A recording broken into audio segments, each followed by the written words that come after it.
Oh, hi there. You just caught me enjoying this nice bottle of maple porter whilst doing a bit of homebrew. Yes. Hello guys, this is Jake here again, and today we're not doing a blacksmithing video. I don't know who's going to watch this, presumably, obviously my subscribers and obviously a separate section of people who are interested in this, so this might be your first time here.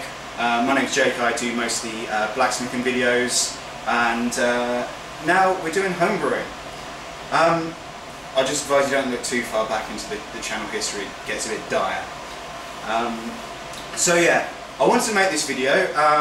It's not going to be a proper brew session video. I value the time too much, and I like to have some music on and stuff, so I won't be able to you know, record the whole thing. But this is just my first all-grain brew session. I just wanted to show you guys what I've been up to lately. So yeah, I've got an interesting setup. I just wanted to show off all the various gadgets and stuff. This is basically an all-grain setup on a shoestring budget. We're still burning through, say, the last batch, which was a maple porter, and really I need to free up the bottles because we still use bottles.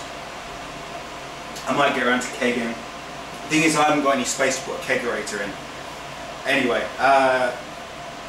so what we're brewing today is an oatmeal stout, and really all I wanted to show off was really the gadgets and stuff, and just I'll show you that I've got the grain measured out here. I'm just waiting for the water to get up to strike temperature from a mash. So yeah, what I'll do is I'll go ahead and show you the various different things I've been making. First one I'll show you first, because it's not attached to anything. By the way, I'll be moving the camera around, and yes, I've made a complete mess, right? There's stuff everywhere. It's a lot more stressful all grain than doing extract brewing. Now, this monstrosity used to be a computer power supply, as you can probably tell. It was just handy because it was a well-ventilated box, and I needed a well-ventilated box. If I move in closer, all it basically is, you got a normal socket and a potentiometer. Inside, you can probably just about see there, that's a heatsink mounted with a solid state relay. Literally, when it comes down to it, all this is, it's basically a glorified dimmer switch. It allows you to control high power sort of objects, well, words. But yeah, basically anything high power, you can control the amount of power going to them. So I'm using these to control heating elements primarily. So if you imagine if you're doing it over like a gas ring, you can just, you know, sort of adjust it in an analog fashion. You can cut the gas right back or right the way up. This allows you to do the same with the heating element, or in fact anything. You can actually bring this up to, say, a bench grinder and control the speed on it. I was thinking of getting one of these and running my forge blower on it to give it a variable speed. However, they're a bit expensive, to be honest. You can obviously use this. You can use this in literally anything. I've used the original kettle plug in the back, and this will control one single element. I did want to make it with two, but my outlet, obviously here it's 230 volts, and you get 13 amps out of a plug. So obviously I'm running 10 amp elements, so I need 20 amps, which I can't draw from the same plug. So I just made it for one, and I doubt I really need it for two anyway. Okay, I'm going to pick you up now. I'm going to show you my stir plates. This is my yeast starter on a stir plate. As you can see, dead simple. Up here it's just literally a jug. I haven't got the proper conical flask or anything fancy, but this should do the job. This is just a little project box. You've got an on and off switch and a potentiometer here. And what's inside, I'm going to have to lift this off. There we go, that's stopped. That is just, it's the bog standard DIY stir plate. What you've got is a computer fan mounted in the box with two magnets I've epoxied on, and yeah, literally there's a little stir bar goes in there. It's like a little magnetic bar which sort of, it will lock on there, and it will spin that tiny little bar at the bottom of the jug, and it will stir all this. Now, you have a bit of trouble getting the speed right, otherwise it sort of spins off. But I'm pretty happy with that. I think what I really need is a flask with a sort of a smaller, a thinner bottom, because it's really thick, this, so it has trouble. The magnets have trouble sort of getting through and getting a good grip. I need to sort that out. Hang on. But yeah, that's basically what happens if you put it on too fast. It will spin off like that and stop stirring. Okay, so I should also mention the reason I went and did this. This is primarily for controlling the boil, but you can also use it for, well, another project I'm working on, which obviously it's made for distilling water, but yeah, I'm doing a little still. Okay, so over here we have our main boiler, and in fact I need to turn this off because we've reached our temperature. Now, a lot of you will be wondering, especially if you're from America, why on earth I'm using this plastic bucket as my boiler, as well as a mash tun, I might add, when I could be using something like this. Well, the reason's quite simple. In the UK, big sort of catering pots like this are really expensive and fairly hard to find. I should know, I've been looking for ages for one for my still. So this is only a little 11 litre one, which, well, that's a couple of gallons, a bit more. And obviously it's 11 litres to the brim, so you're only ever going to fill it up to about here because of the boil over, and that's not much good. And the big ones, the biggest ones I've seen are like 23 litres, which still isn't enough for doing a 23 litre batch. And yeah, those are ridiculously expensive. So we use this, which this is I can't remember the type of plastic. It can perfectly easily withstand boiling water. And this doubles up as a mash tun. As I say, I'm doing this on a shoestring budget. So what we've got going on here, if I take you to the top, you can see that there are two heating elements which attach there, and they're on the same side. The idea there is that you get convection by heating it there. Hot water will rise, come down, and it allows you to get quite a good even heat. That's the theory, at least. I'll probably insulate it at some point, but I haven't had time. The heating elements, if you're from the UK and you need heating elements for something like this, either Wilco's or Argos sell a £5 kettle. The elements are really easy to remove and modify to use in one of these. Because I was looking even from China, sort of buying heating elements alone are pretty expensive. So this is a good option. And yeah, it's a £5 for the kettle. Chuck the kettle, nick the element, lovely stuff. It's they're 2,200 watt elements, and that two of those running simultaneously will bring some sort of room temperature water to the boil in about 20 minutes. Now, this is all run at the moment off of this. The observant among you will see it's an STC 1000, which is my temperature controller.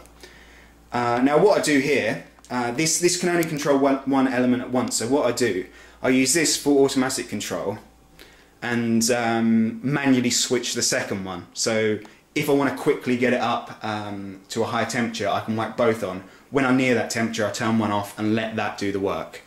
So what's happened here is that I've just let this heat. This has reached my strike temperature. It's actually gone a bit over because I wasn't paying attention and left that on. So I'm just going to let it cool down. I think it's 74.8, it's my strike temperature.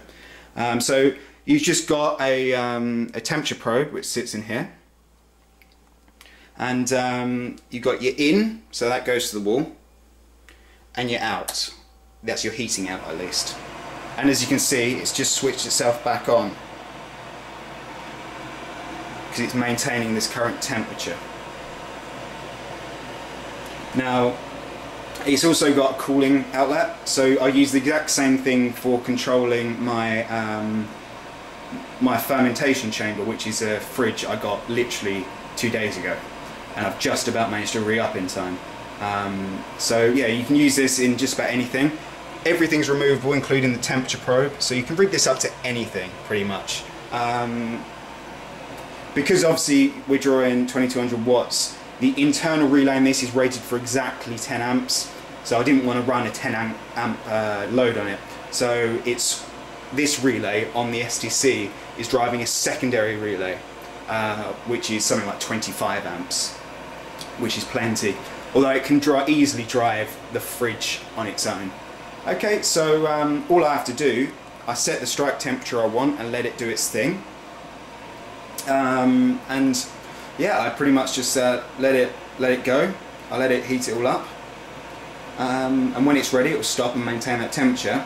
I can then set my mash temperature that I want. I can put my grains in, and that will maintain the temperature. Now, I know you got the problem there, caramelization, stuff like that. The ideal way is to recirculate it, but I'm cheap, I can't really afford it, and I can't justify the space and stuff like that. So this is what we'll do for the time being, and I think with it being insulated as well, once that's done, it will really maintain the temperature a lot better.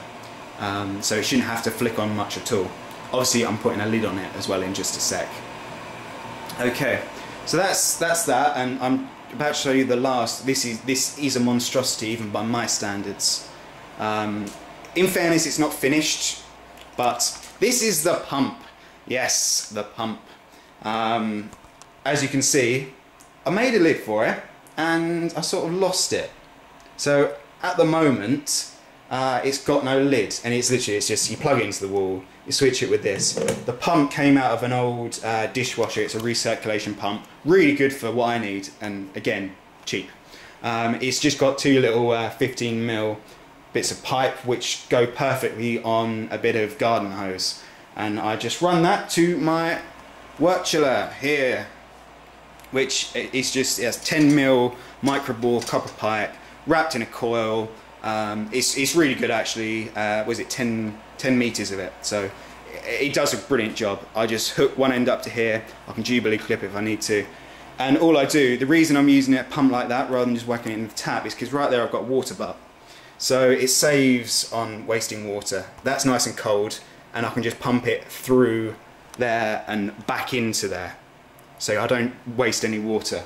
And again, this is also going to be used to run the condenser on the still, which is again purely for distilling water, maybe fuel. Okay, so what else do we need to show? Oh yes, here's the grain bill. Now what have we got? Okay, we have got here, what is it, 3.36 kilos of pale malt, which is 72-ish%.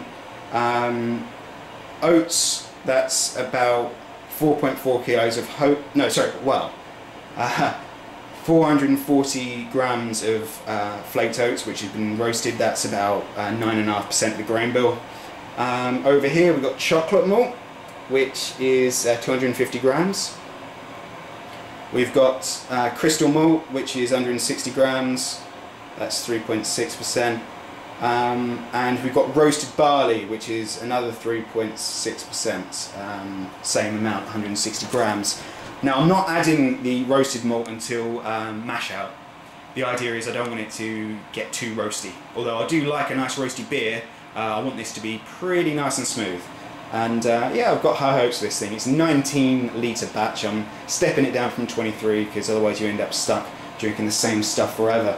And I want to try all sorts of stuff. So there we go. I better get to this because this needs my attention now. So yeah, I might do a little clip later on of the work ready to go. But yeah, I've got my yeast starter ready. Been going about 24 hours, and yeah, we are good to go. So yeah, I hope you found that interesting. No doubt that the more expert homebrewers have some critique on this setup as well, and they're probably right. Obviously, I forgot to mention actually the mash tun there. That's just a bit of braided hose. It's really heavy, so that's not going to crush. There's no way that will crush. Hopefully, I don't get any problems with a stuck sparge though, because it's my first time. I don't need that stuff. But no, yeah. Any critique, whatever, more than welcome. And if you want to see more videos, I might do some more. if you're interested in home brewing. I was actually thinking about doing a series on making mead. I've been doing that for years now. And yeah, I was thinking of doing a comprehensive series on that, maybe. I'll definitely do later on in the year. Last year I made some blackberry and elderberry wine. I say wine, it was about 17%. It was beautiful. It was lovely, just the right sort of, just the right bit of sweetness. It was just really nice. No other way to describe it. So we got through it fairly quickly. It made a lovely dessert wine. So this year, when the blackberries and the elderberries all come out, we are going to have to collect a ton, because I want to do a big 5-gallon batch of it. And that's 5 UK gallons, which is 23 litres roughly. So that will be good. That is going to be nice. It'll require, what is it? If I off the top of my head, I think it's about 1.5 kilos of blackberries and elderberries each per gallon. So we are going to have to, well, we're going to strip the countryside clean. Seems no one else picks them though. I mean, especially elderberries, nobody seems interested in those. So we might have to buy a thing or two, but hopefully we can scrounge most of it. So yeah, anyway, I'll get off now and get on with this. Cheers. Okay, I thought I'd do an update.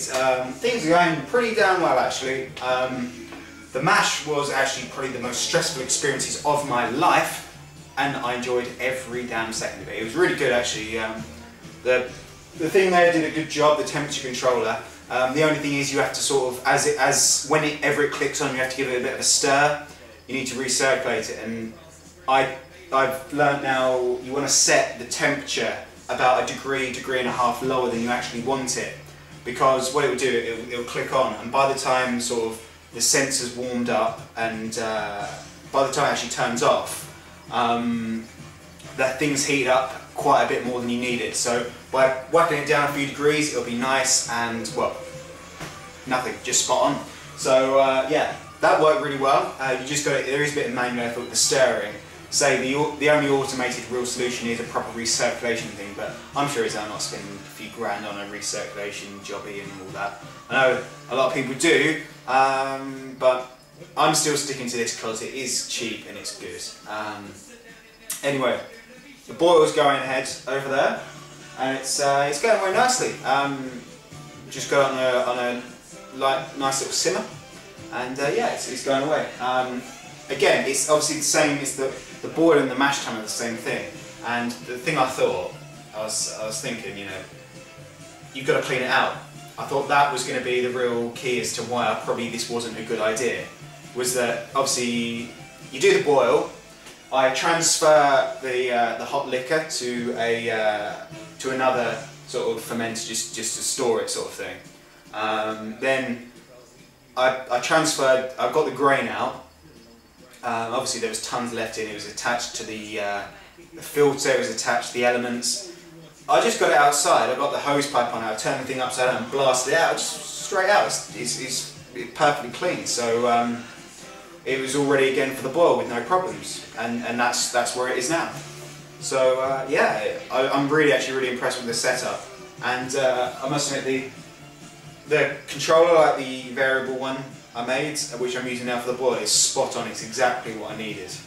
I'm just really happy with the whole thing, and yeah, actually I'll show you. Come on. I apologise if the music is too loud, but there we go. That's simmering away, maybe a bit lightly, but it's going at it nicely. Lovely smell of hops. We've got about 48 grams of Kent Goldings in there.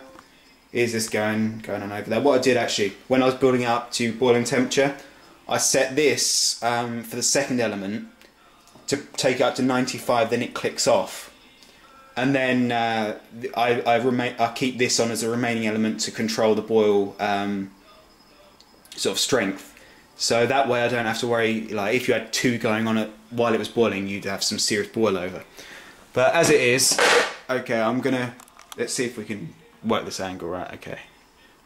So as I turn it up, you you can get it right up to a good, really strong sort of crazy boil. Look at that. And you can practically turn it off.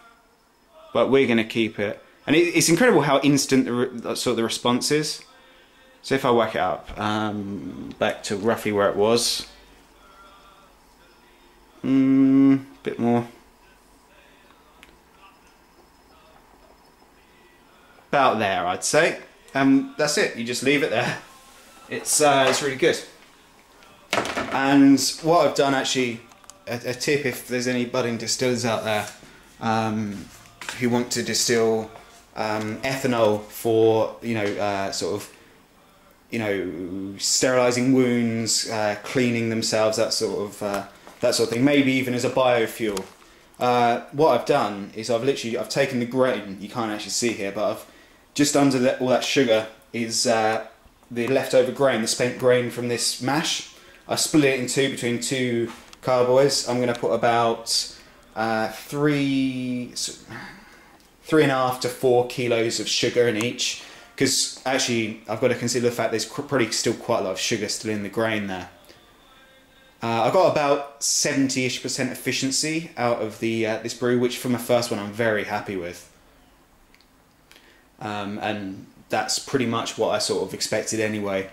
So it's not turning out any weaker than it should have. But yeah, there's probably a fair amount of sugar in there on top of the sugar that I'm adding. And apparently this makes a half decent whiskey wash. Apparently. I guess it's going to taste malty, but it surely can't be as good as a... when I'm all up and running, this is going to be my first run through it because it's cheap. But once I've done that, I'm going to do a proper all-grain whiskey wash. I'm going to use single malt probably. Actually, no. I'll probably use pale malt, which I'm gonna smoke out there. Actually, right there, I've got one of those smoky barbecue things, and I've got a crap load of Irish peat. So I'll load that up there with peat, and I'll spread my grains there in a tray in the main body of it, and it will cold smoke it. So all the peat smoke will smoke it, and it will go all peaty, which will be nice for doing a nice sort of Scotch style whiskey. And I'll probably mix that. I've got a ton. Crystal is, I don't think it's much point, but I'll probably save the chocolate, but I've got a lot of roasted barley and I'm not going to get through tons of that, so I'll probably stick some of that in there as well. So it won't be a single malt, but it'll be nice. It'll be a nice proper mashed all grain whiskey. Anyway, we're talking about brewing. Starter's still going over that, and look at the state of the place. Never mind. So yeah, I might do another update when the boil's finished, and maybe when I pitch the yeast or whatever. I'm getting ready. It's at 1/4 I need to take it off. There's one hop addition at the start, so I don't have to worry. And once we're there, about 10 minutes before the end, I'm going to submerge the chiller in there to sanitize it, and then I've got the pump all rigged up to the water butt. All I need to do is take that hose out of there where it's just resting, because of the siphon effect. If I had it lower, it would just spill out indefinitely until that was empty, because you have to siphon it to prime the pump. So I take the second hose out, I pop it in there, and the clear hose goes up and back in. That's it. So we've got the pump in action, and all that's going on, that's pumping cold water from the water butt through the rather long length of pipe, through the pump, then it's running it through the chiller there that you've got 10 metres of copper, and through this, and you can't actually tell because the air bubbles are gone, but you get a hell of a flow rate through this. The stuff coming out is actually pretty cold at this point, which is a good sign. It means you're pumping a ton through.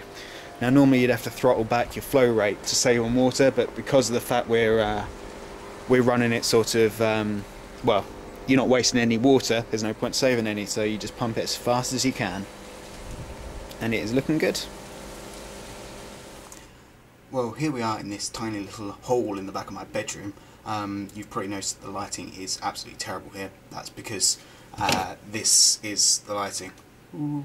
But the reason we're here is because this is where we managed to wedge in this this little fridge here. I got this literally 2 days ago. I was walking the dog, saw this, you know how people leave their appliances out for the scrappies to come and collect. Well, I beat them to it. I saw this.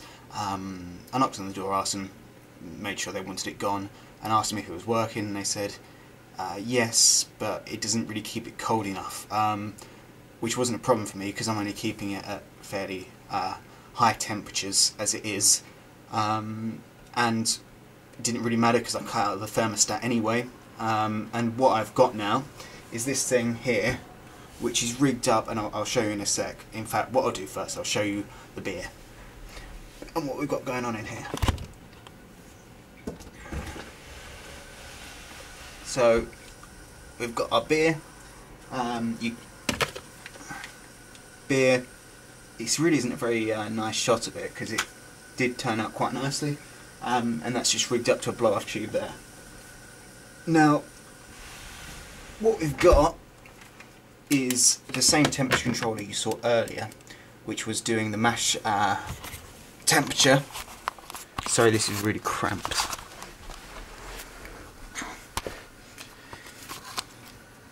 Well, here it is up here. Okay, so this at the moment is telling me the temperature of the beer. I put a sanitized probe literally into the actual beer wort, or well, I guess it's actually beer now. Now it's got the yeast all mixed in. So we mixed all that up, and that's got its probe in there, so it's telling me the actual temperature. And during, especially at the start of fermentation, the temperature in the beer itself tends to be a couple of degrees higher than the actual ambient temperature. So by putting the probe in, we can give it a much more accurate idea. And all that's going on is when it gets, it's got the desired temperature set, which is 19 degrees. And at the moment, because I've literally just turned it on like right now, so when it gets too hot, it will flick the fridge on, and it will do its thing until it is too cold, and then it will stop until it gets too warm, and it will just keep that up. So this is the fridge here, rigged up with a kettle lead into here, and yeah, you can just set the, go on, hold on that, F1, 19 degrees, and you can set it to anything you like. So this is my first temperature controlled fermentation. I'm very looking forward to seeing just how well it turns out. This will also allow me to do lager actually, which has to be done at a low temperature. Anyway, I'm going to let this do its thing. It'll probably take quite a while to cool that large volume of liquid, but as I say, it's having to maintain a fairly small fridge at just below room temperature, so I don't suppose it's going to be on all of the time, but when it's producing some heat during fermentation, maybe. And when I'm not using this for doing beer, as you can see, it's oh god, sorry, this camera work is horrible, but it stores like a 5-gallon container just right. But there are shelves I can put in which will allow me to age my wine in there just at a nice constant temperature, as well as my smaller 1-gallon demijohns. Anyway, so I'll call it a day here. Thanks for watching, and if you're interested in more stuff like this, let me know.